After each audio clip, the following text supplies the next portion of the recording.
Friends, আজকে আপনাদের আমি একটা ভেটকি মাছের রেসিপি দেখাচ্ছি। তো আমি কিছু ভেটকি মাছ নিয়েছি। এই দেখুন, পরিষ্কার ভেটকি মাছ ধুয়ে পরিষ্কার করে রেখেছি।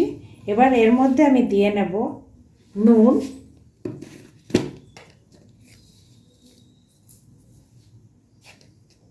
আর দিয়ে নেব হলুদ।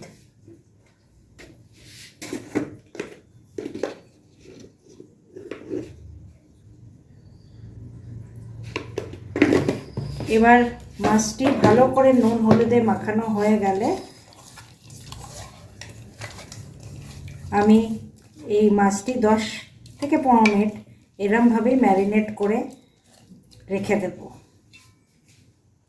এবার একটি মশলা বানিয়ে নেব। তার জন্য আমি একটি মিক্সার গ্রাইন্ডারে আমি নিয়ে নিচ্ছি কয়েক কোয়া রসুন,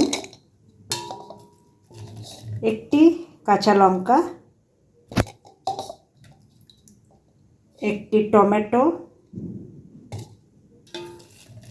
আর কিছু ধনে পাতা পুরোটাই দিয়ে দেব। খালি গোড়ার দিকে রুটটা ফেলে আমরা এটা পুরো নিয়ে এটা একটা পেস্ট বানিয়ে নেব।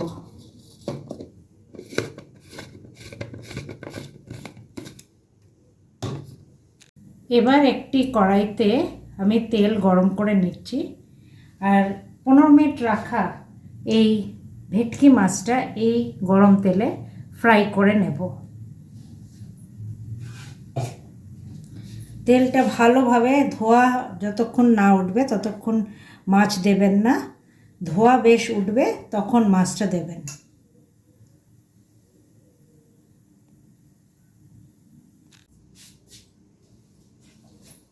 ধোয়া এখন উঠছে, এখন আমি মাছ দিয়ে দেব।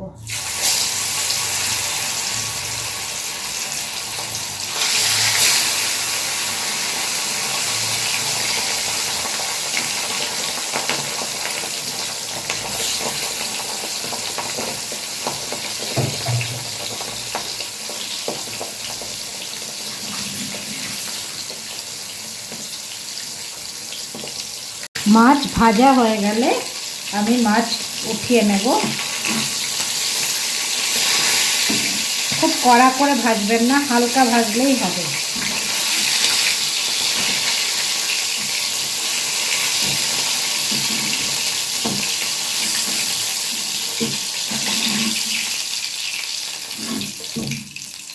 এবার সেকেন্ড সেট ছেড়ে দেব।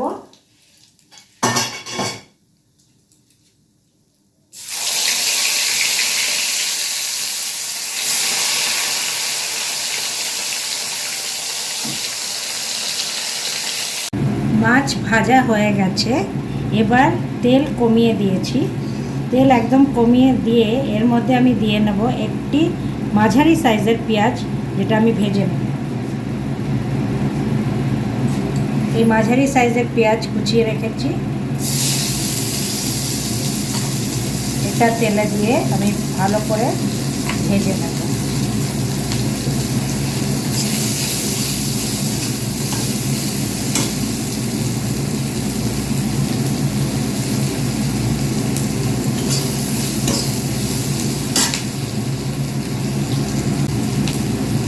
পেঁয়াজ ভাজা ভাজা হয়ে গেছে। এবার পেঁয়াজটা বেশ ভাজা ভাজা হয়ে গেলে যখন একটা গ্লসি লুক আসবে তখন আমি এই মশলাটা দিয়ে নেব, যেটা আমি পেস্ট করে নিয়েছি।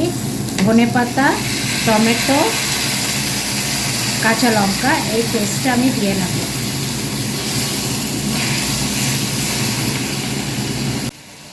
এর সাথে হলুদ দিয়ে নেব পরিমাণ মতন, আর দিয়ে নেব নুন আন্দাজ মতো।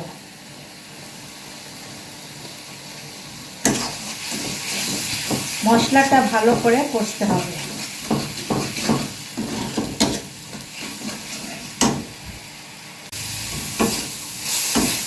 ভালো করে মশলা কষিয়ে নিয়েছি।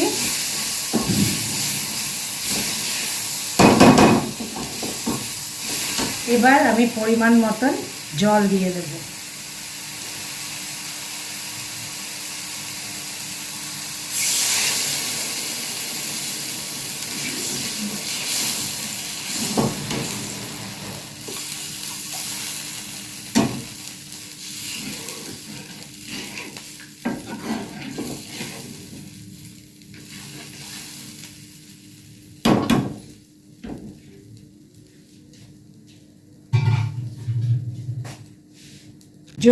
ঝোলটা বেশ ফুটে উঠেছে। এবার এক এক করে আমি এই মাছ এর মধ্যে দিয়ে দেবো।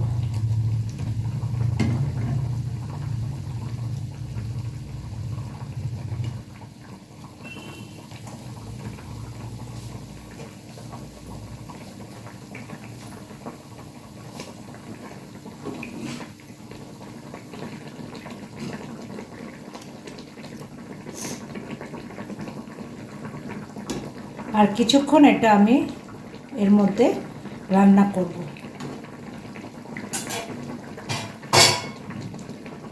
এবার ওপর থেকে আমি কিছুটা ধনেপাতা ছড়িয়ে দেব।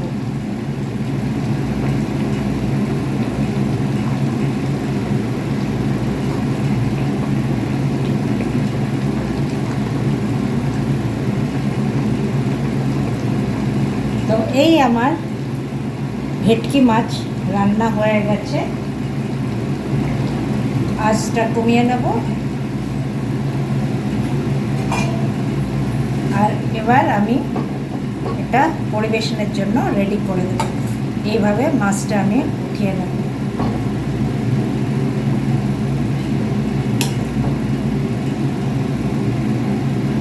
এইভাবে তৈরি হয়ে গেছে আমার ভেটকি রেসিপি। তো এটা ভেটকির একটি রেসিপি আপনাদের কাছে আমি চট জলদি তৈরি করে দিয়েছি। তো ভালো থাকবেন friends, and stay tune to my channel. Bye bye.